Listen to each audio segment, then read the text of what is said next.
Sa video natin ngayon mga maestro ay pag-usapan naman natin itong tungkol pa rin sa DepEd PBB 2023 sa release.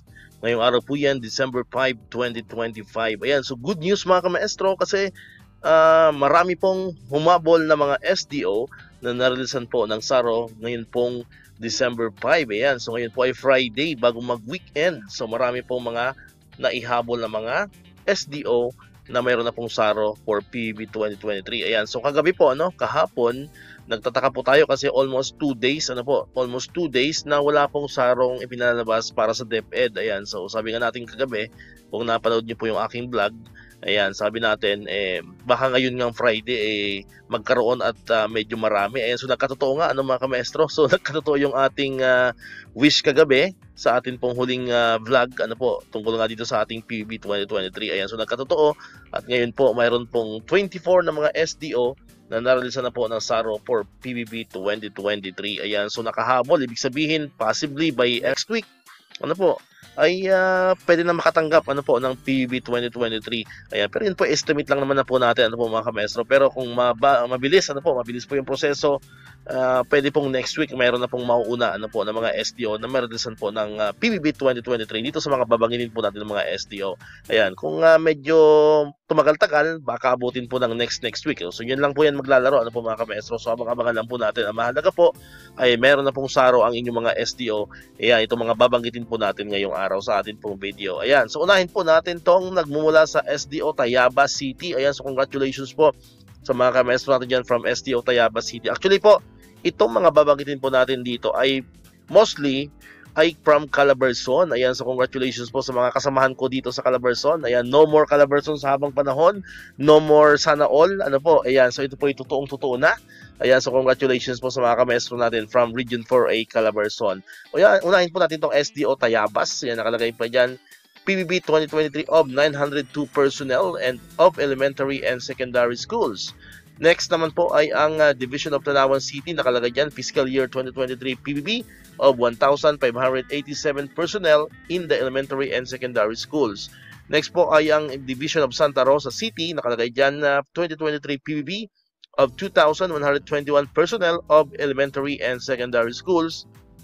Next po ay ang Division of San Pedro City, fiscal year 2023 PBB of 1,770 personnel in the elementary and secondary schools. Next ay ang Division of San Pedro City, nakalagay dyan fiscal year 2023 PBB of 1,770 personnel in the elementary and secondary schools. Next po ay ang Division of San Pablo City, ayan, 2,304 personnel. Ayan, next po ay ang Division of Rizal, ayan, fiscal year 2023 PBB of 14,958 personnel. Napakadami sa SDO Rizal. Next po ay ang Division of Quezon, ayan, 18,595 personnel. Ayan, mas marami po ang SDO Quezon.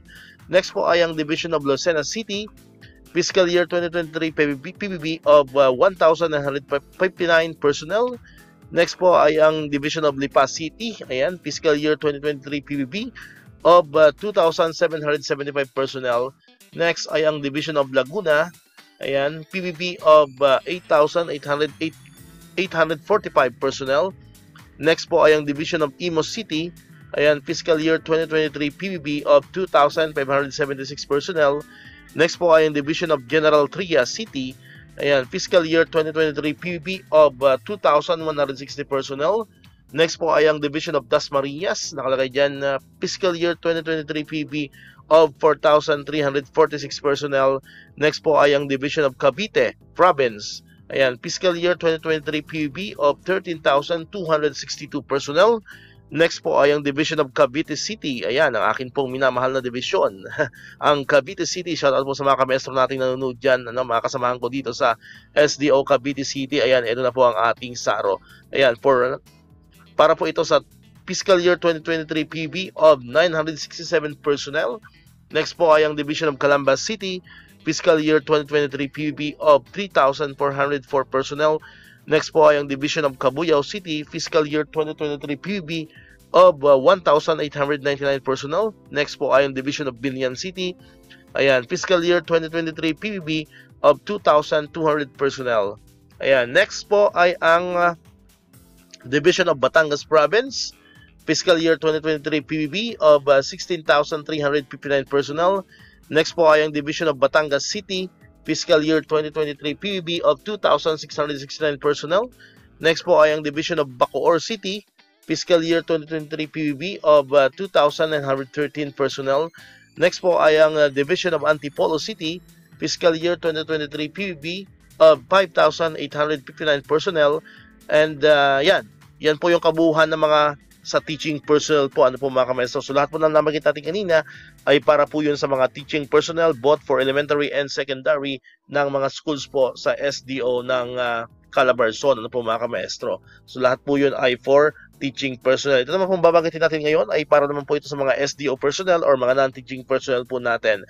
Ayan, unahin po ulit natin yung SDO Tayabas. Nakalagay po dyan for 54 personnel. Hindi ko na po babasahin lahat-lahat kasi sobrang dami po ito. Ayan, so hindi ko na po babasahin isa-isa mga kamaestro kasi sobrang dami po nito, ano? So babasahin lang po natin yung SDO at kung ilang personnel, ano po. Ayan, next po ay ang Division of Santa Rosa City, ayan, with 89 personnel. Next po ay ang Division of San Pedro City with 80 personnel. Next po ay ang Division of Rizal, ayan, with 201 personnel. Next po ay ang Division of San Pablo City with 98 personnel. Next po ang Division of Quezon with 282 personnel. Next po ay ang Division of Lucena City with 91 personnel. And next po ay ang Division of Lipa City with 89 personnel. Next, Division of Laguna with 195 personnel.